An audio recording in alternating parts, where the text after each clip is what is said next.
Welcome to Wayne's Old Time Radio Page channel. I'm Wayne, your host. These programs are brought to you by support of our listeners. You can give your support at Patreon or PayPal, either one. There's clickable links in the description below.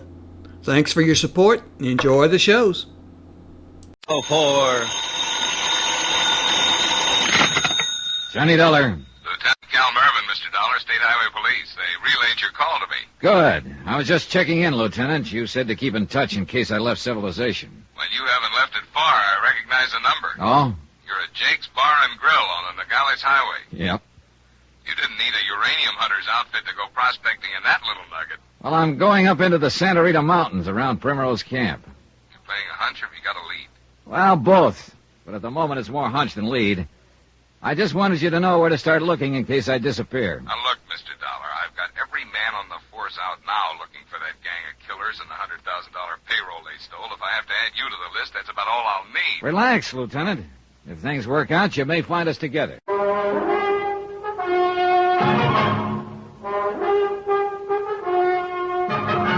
tonight and every weekday night, Bob Bailey in the transcribed adventures of the man with the action-packed expense account, America's fabulous freelance insurance investigator. Yours truly, Johnny Dollar.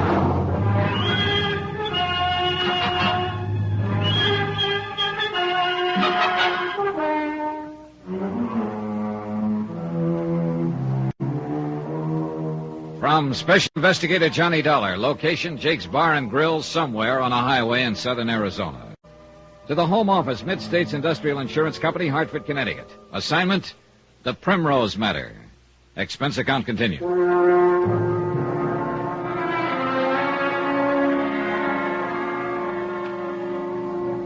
Item 4, $3.60 to Jake Meager for information and incidental beverages. The Chipper-Nitzen gang had hijacked an armored truck in Kansas City and escaped with a $100,000 payroll. 2 nights ago, they'd shot their way through a roadblock in southern Arizona, killed a state trooper, and left one of their own members dead in the road. Then the other 3 had simply disappeared. The information from Jake? That old Pop Bardell operated a tourist camp and service station 14 miles up a dead-end road in the nearby mountains. And it seems that Pop had acquired a new nephew within the last 24 hours, a complete stranger to Jake. There was only one way to check it out.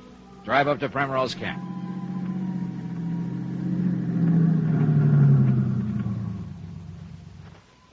Howdy. Hi, how are you? Want me to fill up the tank? Yeah, might as well.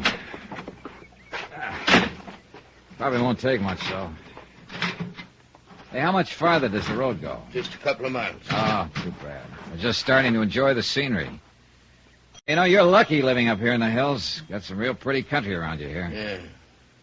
I thought I might spend a little time in it if I could find a place to stay. I guess there'll be some more tourist cabins on down the road. No, these are the only ones. Oh, well. Well, in that case, you got yourself a boarder. Huh? Took less than 4 gallons.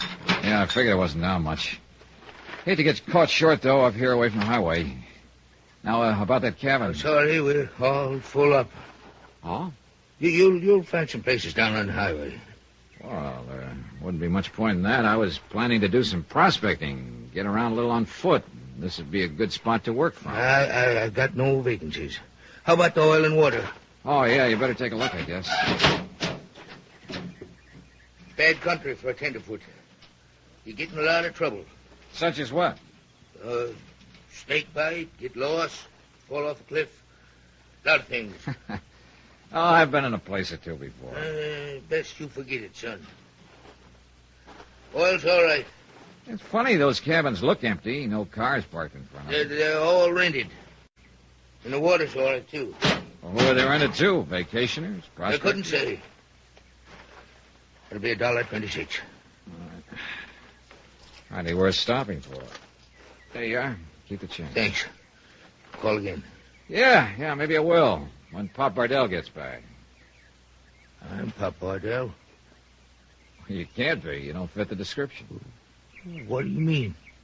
Well, I was told Pop Bardell would start talking a leg off me before I even got my mouth open. That he'd not only sell me a tank of gas, but also 2 quarts of oil I didn't really need and a handful of fake ore samples and rent me a couple of cabins whether I was planning to stay or not. Who told you that? Jake Meager down at the highway. Jake. Jake's one who talks too much. Maybe. Jake had naught to say. Well, what is it? Nephew? You about through out there? I need a hand in here. Yeah, I'm all through. Oh, that the nephew Jake was telling me about? Yeah, that's him. Oh, nice-looking fella. Arrived yesterday unexpectedly, Jake tells me. Yeah, that's right. Comes from Tulsa, I understand. Tulsa? Oh, yeah, that's right, from Tulsa. Uncle. I'm coming. Well, now, I got some friends in Tulsa. I wonder if he might know him. Where are you going? I want to say hello to your nephew. No, you can't go in there. Why not? We're fumigating it. It just ain't safe. Oh, all right. I won't go inside. But I want some cigarettes out of the machine. I'll get them for you. Just give me the quarter. You feel all right? Sure. Well, it seems to me you're kind of jumpy, on edge. I thought all you Westerners were supposed to be relaxed and easygoing. Now, look, you want them cigarettes. You Just having trouble, Uncle? No trouble. This fella just wants some cigarettes is all. What brand? Chesterite. There you are. Thanks. Oh, here, don't you want the money for him? You give it to my uncle here. Yeah, sure, here you go. Thank you. If that's all now. Say, I understand you're from Tulsa. That's so? I got a good friend down there, Clem Welke. Thought maybe you know him. Right now. Look, if there's nothing else now, you Been there about a year. He's working on that new electric plant they're building down there.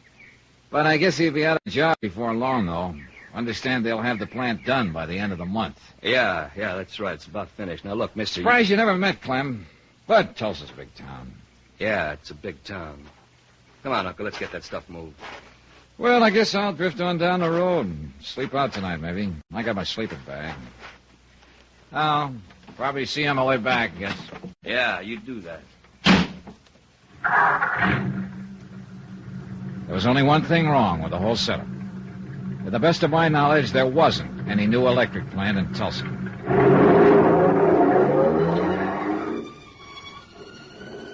I drove on past Primrose Camp 2 miles farther to the end of the road. It was narrow, unpaved, and for the most part bound by a straight drop-off on one side and a vertical cliff on the other, with no chance for a car to turn off. There were 2 fire roads for access by the Forest Service, actually nothing more than narrow trails. Their turnoffs were blocked by steel cables padlocked between heavy metal posts. As far as I could tell, they hadn't been tampered with. No car had turned into either of the trails for a month or more. It added up to one thing. There was simply no place in the area where the Nitson gang's car could be hidden. Yet I was still certain that they were here, somewhere. An hour later, I'd left my car at the road and was lying on a rocky ridge 300 yards or so above Primrose Camp, watching the place through binoculars and seeing nothing of any importance. 2 cars stopped. Sightseers, apparently. One driver had the water checked and left. A couple got out of the other car and spent 20 minutes in the lunchroom, came out and drove off. Pop Bardell came outside occasionally. His wife, too, a couple of times. But Bardell's daughter, whom Jake Meager had told me about, didn't show. Neither did the mysterious nephew. I kept on watching. Howdy, stranger. Hunting something now here? Oh, no, not exactly. You look like you was. I'm just admiring the view. A city fella, ain't you? Guess you can tell one every time, can't you? You can when you lived alone in the mountains, long as I have. Then them duds you're wearing, too. Got 'em at Dave Bright's store, didn't you?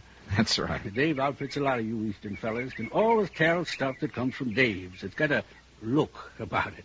Hey, you wouldn't be a prospector, would you? 40 years of it, son. You live up in these parts somewhere? 6 mile across the canyons there. Got a cabin I built myself and some claims of mine. Ain't been there for 3 weeks, so. Oh, is that so? No, been prospecting over toward the Rincons. Heading back home now. You're the first living soul I've seen. You haven't heard any news, then, in the last 3 weeks? Nope. My name's Johnny Dollar, by the way. Jed Marsh. Proud to know you, son. How do you...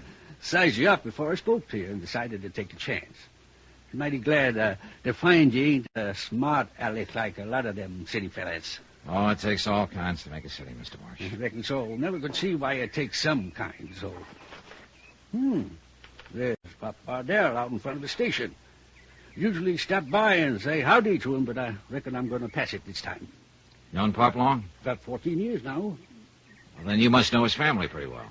Well, aside from his missus, there ain't no family, except their daughter, Jenny. No, I was thinking of his nephew in Tulsa. He ain't got no nephew, Mr. Dollar. Oh? What did he have? He ain't got no living kin at all, except for some cousins in Virginia. Oh, I guess I was misinformed. Yep, that's for sure. Pop's a real lone wolf. Used to be a prospector himself years back, but he never really had the knack for it. Anyhow, he finally bought this here Primrose Camp and settled down to a civilized way of living. I'd say he got about as far away from civilization as he could. A compromiser, that's what he is. Always fooling himself. I told him that a lot of times. He keeps on prospecting off on right around the camp there, when he knows there ain't no pay dirt in this rock. Well, that's like a city man growing vegetables in a window box, I guess. Son, I wonder if I can ask a favor of you. Well, sure, what? I was aiming to go on down there and get Pop to do it, but I'll have to stay all evening if I do, and I'm kind of hankering to get home. Well, if it's anything And, I of can... course, if I go to the authorities, they'll keep me around asking questions, making statements. What are you talking about? If there'd been any signs of life, anything I could do to help, you understand. Mr. Marsh, what are you getting at? Well, over across the ridge there, in the bottom of the canyon, there's a car half buried under a rock slide.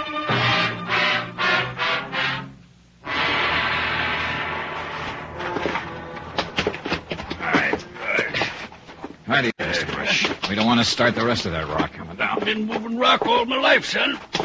Here we go. All right, it's clear. Let her go. Now, that's good. I can get the car door open now. What's your sense? They had it pretty well buried. Who do you mean by they, Mr. Dollar? It doesn't matter at the moment. Give me a hand, will you? Let's get this guy out. That's fine. We'll lay him here on the side of the car. It's like I figured. Couldn't be anybody left alive after rolling all the way down that slope. This one wasn't alive before the car rolled down. What? He was shot by the State Highway Police. Mr. Dollar. They did a good job of hiding the car, temporarily at least. It couldn't have been seen from the air. The only way of finding it was to stumble onto it the way you did. You ain't up here just for pleasure, are you, Mr. Dollar? I'm an insurance investigator. I'm after a stick-up gang who've killed 2 bank guards and a state highway trooper. This man was one of the gang. There ain't nobody else in the car here. Is he the gang? There were 4 of them to start with. This is the second one who's been shot to death. There are still 2 to go. Where you figure they are? At Primrose Camp.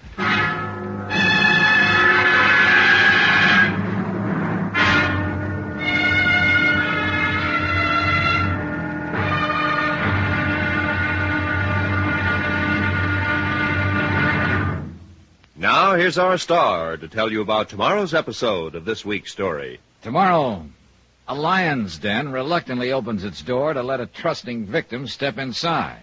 And the victim? Me. Join us, won't you? Yours truly, Johnny Dollar.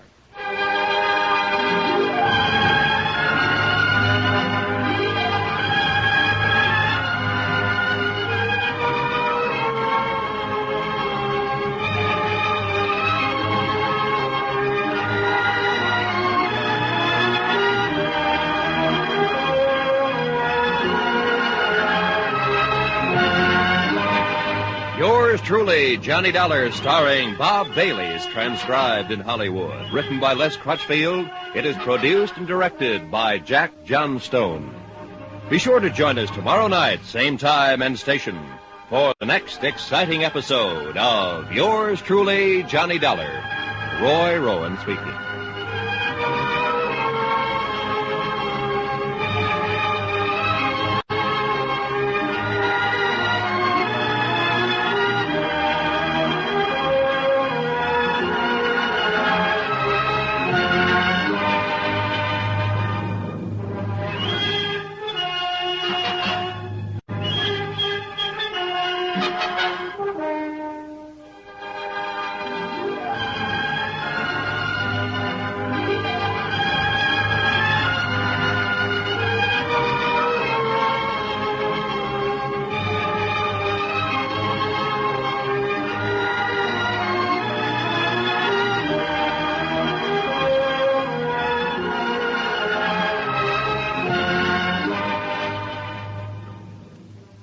For Johnny Dollar. Lieutenant Cal Mervin, Mr. Dollar, State Highway Police. They relayed your call to me. Good. I was just checking in, Lieutenant. You